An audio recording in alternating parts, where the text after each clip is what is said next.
Bonjour à tous, bienvenue dans la Minute Utile. Une minute pour changer votre vie, une minute pour l'impacter et une minute pour vous faire réfléchir.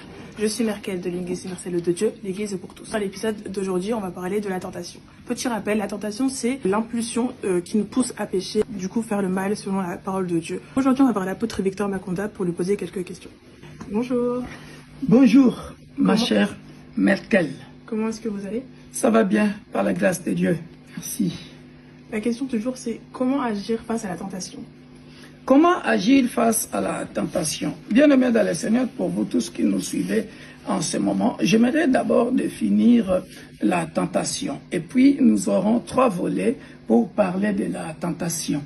Alors, la tentation, c'est tout ce qui t'attire vers quelque chose, défendu soit par une loi morale ou une loi religieuse. Tout ce qui est interdit. Et dans la Bible, c'est bien expliqué, bien aimé dans le Seigneur, c'est là où nous allons parler de ces 3 volets de la tentation. Il y aura normalement l'origine même de la tentation, ça vient de qui la tentation? Et les acteurs ou les artisans de la tentation. Après, on va trouver la solution. Comment vivre dans la tentation, comment résoudre ce problème-là. Voilà, donc la tentation étant tout ce qui nous attire, quelque chose qui nous attire, quelque chose qui est interdit, qui est attiré par rapport à ça. Et quelque chose qui peut t'amener à commettre le péché. Voilà. Alors, dans la Bible, lorsque nous lisons Matthieu chapitre 4, au verset 13, c'est qui les tentateurs par rapport à l'origine, comme je disais tout à l'heure? Les tentateurs, c'est le diable. La Bible appelle aussi le diable le tentateur parce qu'on le voit venir tenter Jésus. Et nous connaissons l'histoire. Donc, l'origine de la tentation, très souvent, c'est le diable. Maintenant, qui sont les acteurs ou les artisans de la tentation? C'est-à-dire, il y a les tentateurs qui viennent te tenter, ça c'est le diable, et la personne qui va commettre le péché, la personne qui va passer à l'action, qui va commettre la tentation, c'est-à-dire toi et moi. Vous voyez? Alors, par rapport à la tentation, c'est là où maintenant nous allons lire un verset qui est très très important. Genèse chapitre 2, 15, 17. Dieu va faire quoi? Il va mettre l'homme dans le jardin d'Éden. Nous voyons que Dieu met Adam et Ève. On leur donne les instructions. On leur dit, vous mangerez de tous les fruits du jardin, mais le fruit du bien et du mal et de la vie, vous n'en toucherez pas. Vous voyez? Du coup, à partir du moment où on t'interdit de faire quelque chose, l'être humain, c'est à partir de ce moment-là que son cœur bat. Voilà pourquoi vous verrez, en ce qui concerne le manger, très souvent, vous avez, vous les filles ou les garçons, ils ont toujours tendance, on l'interdit de manger beaucoup de sucre parce que après ça va te donner la carie, ça va te conduire à la mort. Voilà, c'est comme eux aussi, parce qu'on leur dit bien, ne mangez pas ça. Le jour que vous mangerez ça, la mort vous attend. Mais il ne s'en empêche pas.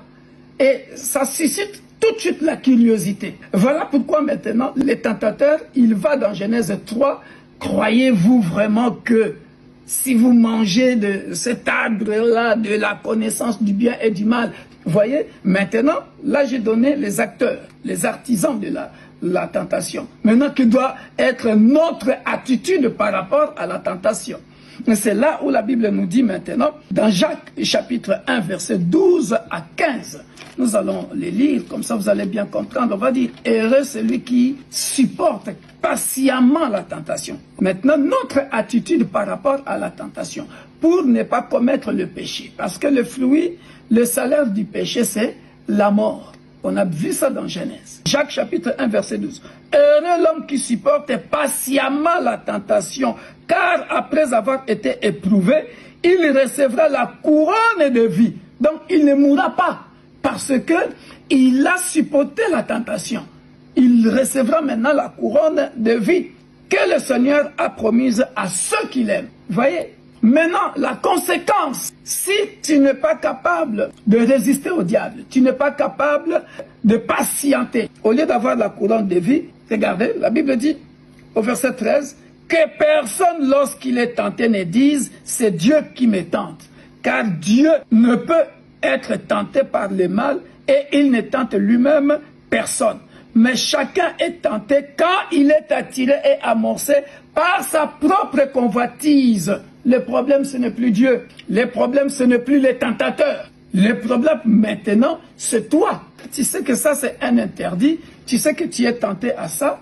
Ne te laisse pas faire. La conclusion, maintenant, c'est Pierre, chapitre 5, versets 8 à 9, qui nous dit « Résistez, résistez, veillez, soyez sobres, veillez, car votre ennemi, le diable, rôde autour comme un lion rugissant, cherchant qui dévorer. » Mais la Bible nous conseille ceci. Résistez-lui avec une loi ferme, avec une foi ferme, sachant que les mêmes souffrances sont imposées à vos frères dans le monde. Voilà, ma chère Merkel, ce que je peux dire par rapport à la tentation.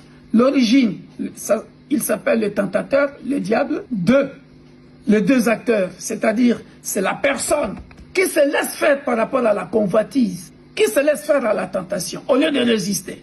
Et les tentateurs. Maintenant, la conclusion, si tu sais que tu manges beaucoup de bonbons, tu manges beaucoup de sucreries, tu manges, ça c'est à toi de résister à ça, de ne pas manger, sinon ça va te conduire à la mort. Et ainsi de suite. C'est comme David, les yeux, il s'est laissé tenter par Bathsheba, les yeux ont vu, il n'a pas supporté, il a commis l'adultère. Donc le problème c'est résister avec une foi ferme. Merci beaucoup, c'était l'apôtre Victor Maconda pour la Minute Utile. Il nous a donné quelques conseils pour résister à la tentation. J'espère que vous l'écouterez. Au revoir. Au revoir, soyez bénis, abonnez-vous massivement.